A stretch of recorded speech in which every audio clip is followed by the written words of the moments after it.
Urtarrilean, Mendebaldeko Saharatik 4 nafar aktivisten atxiloketa eta kanporaketaren berri izan genuen.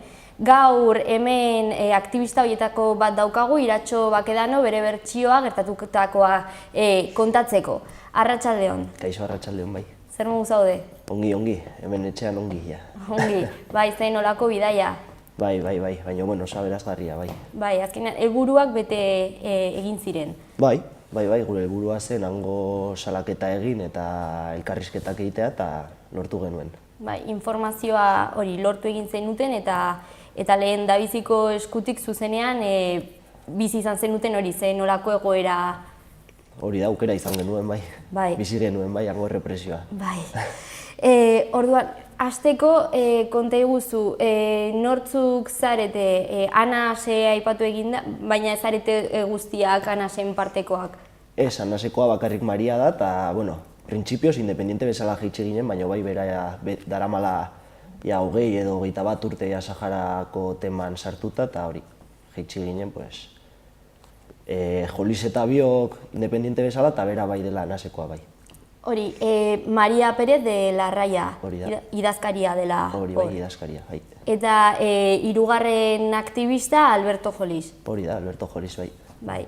Eta orduan, ara joan zineten gainera gonbidapena bat izan eta gero, hango kazetarien eskutik, ez?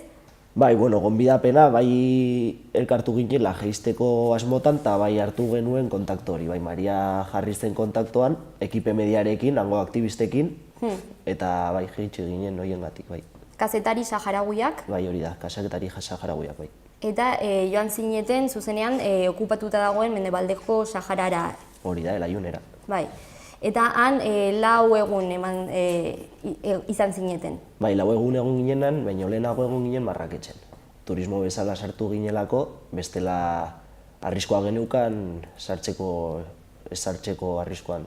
Bai. Eta hori, Marraketzetik joan ginen autobusez Elayunera eta egon ginen 4 egun bai.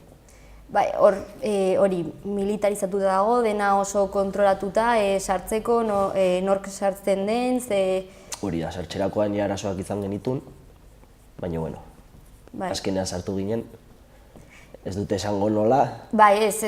Konpromisoan, jendea konpromisoan ez jartzeko, baina hori bai. Bai, hango egoera, ezaguna da, orain dela 40 urte daramatzate horrela, baina pixka bat kokatzeko konta iguzu. Nola, bai? Bueno, pues hori, Sahara kolonia espainola izan zen, eta han hasi zen ja espolioa, rekurso naturalen espolioa, eta bai orain dela, bueno hori, koloniak bukatu zirenean, Marrueko sartu zen, eta hori, pues, gerra armatu bat hasi ziren, eta orain dela 40 urte, uste dela, edo 41 urte, izan zuten acuerdo de paz bat. Non Marruekosen konpromesua zen derecho a decidir edo hori izatekotan. Baina azkenean ez du ezer egin. Eta hango errepresioa sistematikoki, atxiloketak 14 urtekin izaten dira, eta hori. Bai. Eta han izan zineten orduan hori informazioa biltzeko eta izan ere elkarrizketak egiten ibili zineten. Bai, pues batez ere salaketa egiteko, ez? Gero hona etortzeko eta han bizi diren egoera salaketa egiteko. Eta bai elkarrizketak egin genitun preso familiarrekin, presoen egoera jakiteko, baita recursos humanosekin, recursos humanos. ONG... Jode. Bale, lasai. Zer da esan iduzuna? Salatzeko, vulneraciones de derechos humanos salatzeko. Bai, giza eskubideen urraketa. Urraketa salatzeko eta hori.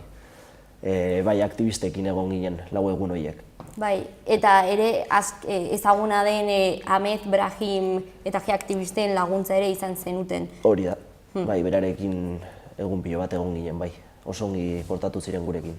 Orduan, hasierako 3 egun horiek, 4. atxiloketa izan zelako, nahiko ongi. Etxe batean egon ginen, ez ginen atera. Oso gutxi ateratzen ginen. Bakarrik beraiek gure segurtasuna ikusten zutenean ateratzen ginen bakarrik. Beste elkarrizketa bat, beste pertsona baten etxera joateko edo Autoridadeek bazekitelakoan zinetela edo behintzat arriskua zegoen? Lehenengo gunetik bagenekien gure bila zeudela, ja. Hori bai. Lehenengo gunetik, bai. Orduan zer da gertatu zen laugarrenean, kalera ateratzen nola, bai, konta iguzu? Bai, pues ja, nola lan guztia gutxi gora bera egina geneukan, eta ja kalera atera ginen, ja, geunden ja, askatuta etxe batean sartuta egotea, eta atera ginen, eta ordu bat egon ginen kalean. Eta ja agertu ziren pilo bat sekreta, gure, hori, kendu ziguten pasaportea, mugikorrak, eta hori gu galdezka zergatik, eta bakarrik izan zigun, si no sabéis árabe, no me preguntéis nada, hori izan zen beraien erantzuna, hori da. Erabateko kontrola orduan, ordu bat... Bai, erabateko kontrola, gainera ikusten genuen furgonak, militarrak, hori bai. Bai. Eta orduan hori, kalean bertan atxiloketa, motxilak erregistratu, argazkiak... Handik sartu gintuzten taxi batean. Eta taxitik, Laiunetik bota gintuzten, hor dagoen kontrol de carretera batera, baino barzeukaten garita bat. Eta garita horretan bai izan zirela ja mehatxuak, ni jo ninduten, joliz ere, Maria bultzatu zuten, eta bai, hil behar gaite zingutela, bai, hori bai. Eta hori, gu ez genekien ezer gainera. Dena oiuka, bai, erregistroak, galdera pertsonalak hasi ziren, hori denbora osoan. 3 ordu uste dut egon ginela hor, gutxi gora bera. Bai, esan behar zenuen zerbait? Ez. Hiltzeko arriskua orduan somatu zenuten? Hiltzeko arriskua igual ez, baina bai zegoela mehatxuak, hiltzeko mehatxuak. Tratu txarrak eta mehatxuak? Bai. Hori denbora osoan bai. Oso urduri zeuden eta bai izan genula, momentu horretan bai esan zigutela izan bar genula hor lasaitasuna eta ez beldurtzeko, beraiek beldurtzen baldin bazara izaten dutelako hor gogorragoak, bai, hori da. Orduan, ohartutak zundeten? Bai, baina ez genuen espero hain gogorra izango zenik, Ez genuen espero, ez. Osea, izan ziren 3 ordu horiek nahiko latxak, bai. Tensio handiko momentuak izan ziren. Eta hori gainera, lehenengo momentutik, mugikorrak kendu zigutenez, guk erraten genion.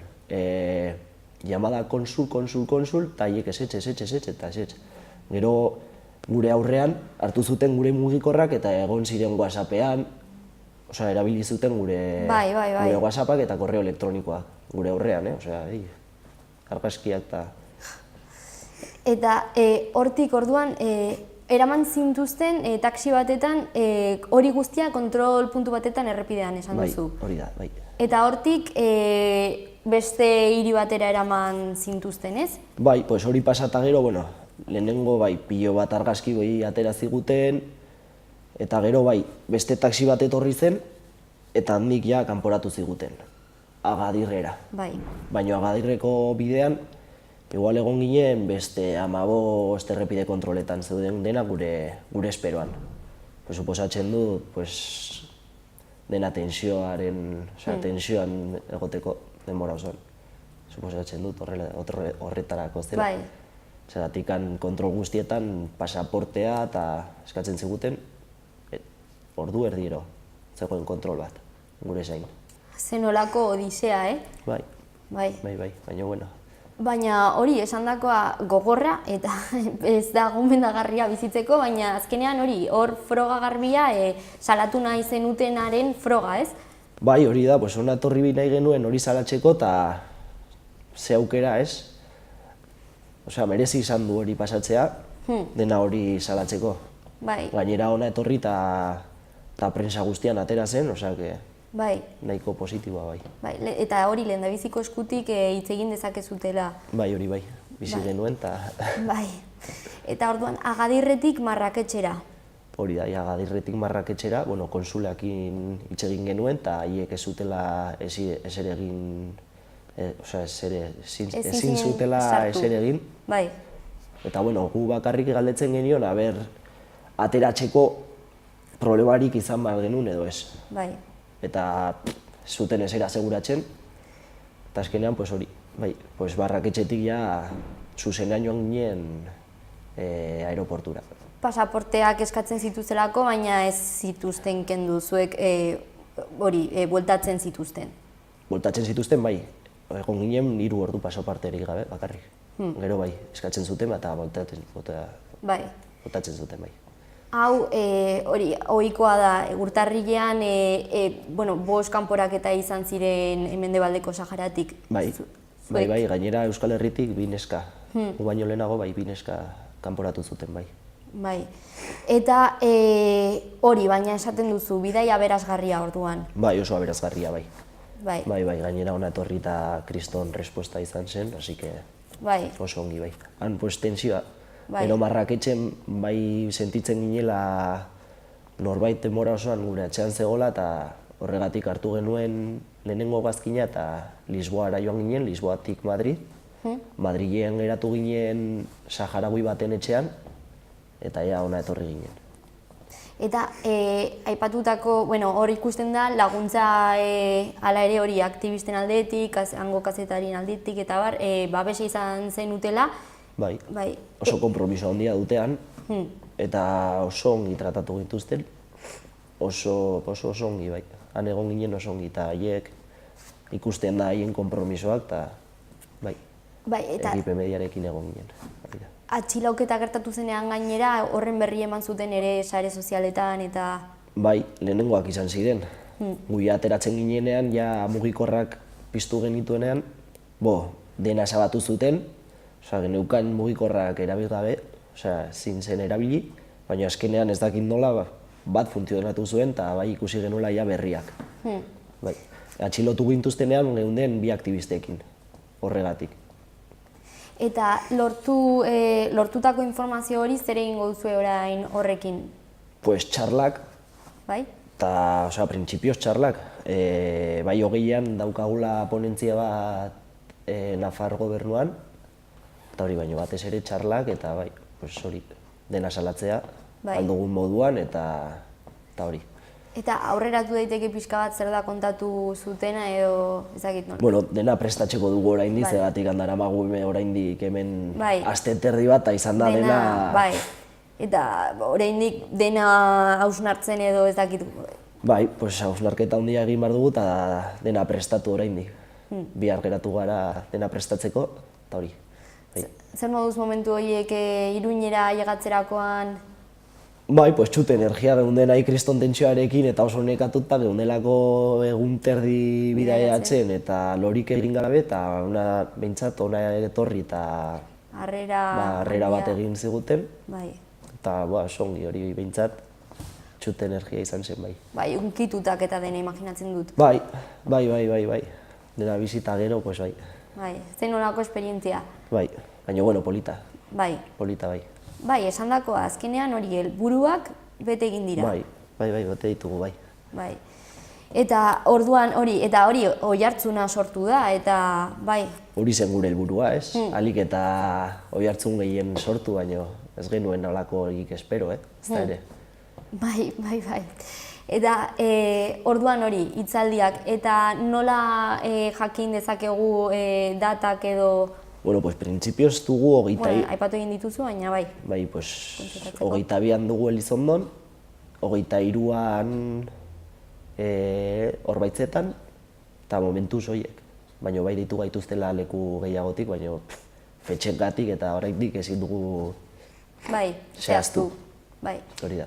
Baina denbora izango da, ez? Bai. Suposatzen dut egon garela denbora desente txarlak egiten eta... Ez dakit zerbait gehiago nabarmendu nahi duzun, Iratxo? Ez, hori.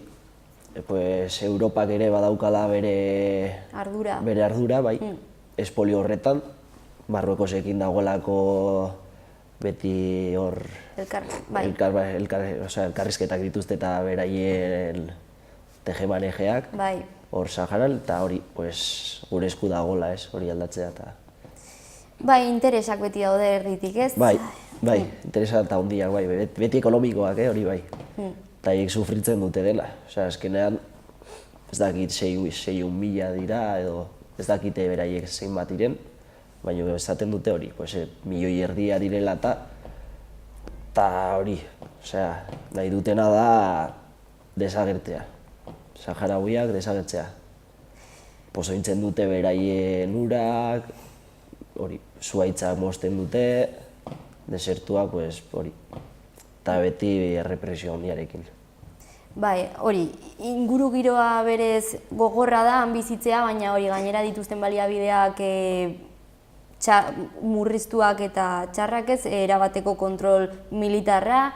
Bai, hori da, bai. Militarrak bera tope. Bai, giza eskubideen lehen esan duzuna, gai bat da.